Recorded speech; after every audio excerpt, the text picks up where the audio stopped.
The Lord answered him, Go attack the Philistines and save Keilah. But David's men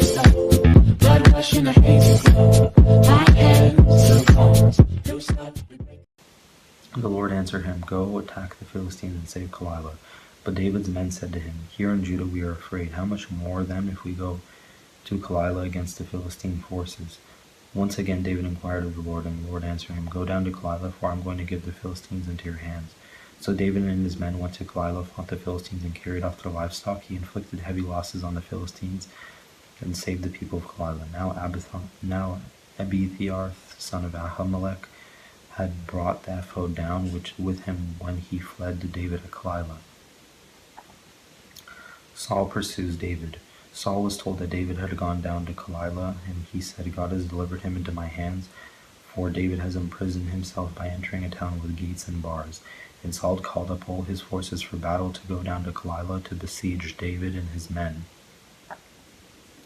When David learned that Saul was plotting against him, he said to Abiathar the priest, Bring the ephod. David said, The Lord, the God of Israel, your servant has heard definitely that Saul plans to come to Keilah and destroy the town on account of me. Will the citizens of Keilah surrender me to him? Will Saul come down as your servant has heard? Lord, God of Israel, tell your servant. And the Lord said, He will. Again David asked, Will the citizens of Keilah surrender me and my men to Saul? And the Lord said, They will. So David and his men, about 600 in number, left Keilah and kept moving from place to place. When Saul was told that David had escaped from Keilah, he did not go there. David stayed in the wilderness strongholds and in the hills and off the desert of Ziph. Day after day Saul searched for him, but God did not give David into his hands. While David was at Horesh in the desert of Ziph, he learned that Saul had come out to take his life, and Saul's son Jonathan went to find David at Horesh and helped him to find strength in God. Don't be afraid, he said. My father Saul will not lay a hand on you. You will be king over Israel, and I will be second to you. Even my father Saul knows this. The two of them made a covenant before the Lord. Then Jonathan went home, but David remained at Horesh. The Ziphites went up to Saul of Gibeah and said, Is not David hiding among in the strongholds at Horesh, on the hill of Hakalilah, south of Jeshimon? Now your majesty, come down whenever it pleases you to do so, and we will be responsible for giving him into your hands. Saul replied, The Lord bless you for your concern for me. Go and get more information, find out where David usually goes and who has seen him there. They tell me he is very crafty. Find out about all the hiding places he uses and come back to me with definite information. Then I will go with you. If he is in the area, I will track him down among all the clans of Judah. So they sent out and went Zipporah ahead of Saul. Now David and his men were in the desert of Maon, in the Arabah south of Jeshimon. Saul and his men began the search, and when David was told about it, he went down to the rock and stayed in the desert of Maon. When Saul heard about this, he went into the desert of Maon in pursuit of David. Saul was going along one side of the mountain, and David and his men were on the other side, hurrying to get away from Saul, as Saul and his forces were closing in on David and his men to capture them. A messenger came to Saul, saying, Come quickly, the Philistines are raiding the land. Then Saul broke his pursuit of David, and they went to meet the Philistines. That is why they call this place Selah Hamalekoth. And David went up from there and lived in the strongholds of En-gedi. David spared Saul's life. And Saul returned from pursuing the Philistines. He was told, David in the desert of En-gedi. So Saul took 3,000 able young men from all Israel and set out to look for David and his men near the crags of the wild goats. He came to the sheep pens along the way. A cave was there, and Saul went in to relieve himself. David and his men were far back in the cave. The men said, This is the day the Lord spoke of when he said to you, I will give your enemy into your hands for you to deal with as you wish. Then David crept up unnoticed and cut off a corner of Saul's robe. Afterward David was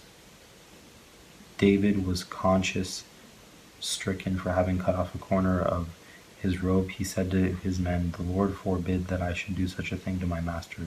The Lord's anointed or lay a hand on him, for he is anointed of the Lord. With these words David sharply rebuked his men and did not allow them to attack Saul. And Saul left the cave and went his way. Then David went out of the cave and called out to Saul, My Lord, the king.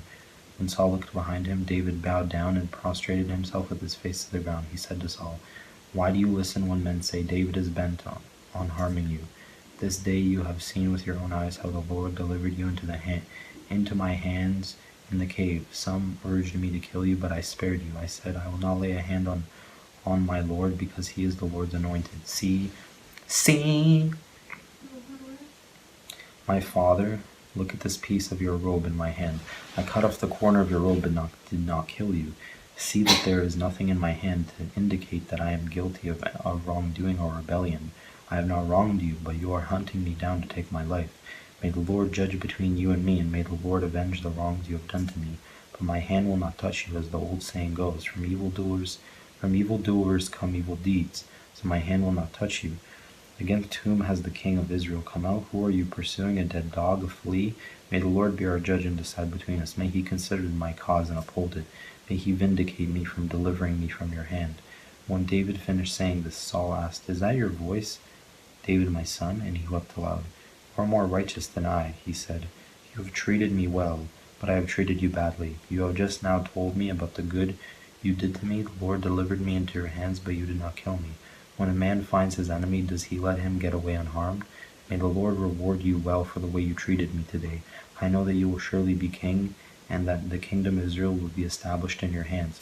Now swear to me by the Lord that you will not kill off my descendants or wipe out my name from the father's family. So David gave his oath to Saul. Then Saul returned home, but David and his men went up to the stronghold. David, Nabal, and Abigail. Now Samuel died, and all Israel assembled and mourned for him, and they buried him at his home in Ramah. Then David moved down into the desert of Paran. A certain man in Maon, who had property there at Carmel, was very wealthy. He had 1,000 goats and 3,000 sheep, which he was shearing in Carmel. His name was Nabal, and his wife's name was Abigail. She was an intelligent and beautiful woman, but her husband was surly and mean in his dealings. He was a Calebite. While David was in the wilderness, he heard that Nabal was shearing sheep, so he sent 10 young men, and said to them, Go up to Nabal at Carmel and greet him. In my name say to him, Long life to you, good health to you and your household, and good health to all that is yours. Now I hear that it is sheep shearing time. When your shepherds were with us, we did not mistreat them, and the whole time they were at Carmel, nothing of theirs was missing. Ask your own servants, and they will tell you. Therefore be favorable toward my men, since we come at a festive time. Please give your servants and your son David whatever you can find for them. When David's men arrived, they gave Nabal his message in David's name, and then they waited. Nabal answered David's servants, Who is this David? Who is this son of Jesse? Many servants are breaking away from their masters these days. Why should I take my bread and water and the meat I have slaughtered from my shearers and give it to men coming from who knows where? David's men turned around and went back. When they arrived, they reported every word. David said to his men, Each of you strap on your sword. So they did, and David strapped his on as well. About 400 men went up with David, while 200 stayed with the supplies. One of the servants told Abigail, Nabal's wife, David sends messengers from the wilderness to give our masters his greetings, but he hurled insults at them. Yet these men were very good to us, they did not mistreat us, and the whole time we were out in the fields near them nothing was missing. Night and day they were a wall around us the whole time we were herding our sheep near them. Now think it over and see what you can do, because disaster is hanging over our master and his whole household. He is such a wicked man that no one can talk to him. Abigail acted quickly. She took 200 loaves of bread, 2 skins of wine, 5 dressed sheep, 5 seahs of roasted grain, 100 cakes of raisins, and 200 cakes of pressed figs, and loaded them on donkeys. And then she told her servants, Go on ahead, I'll follow you.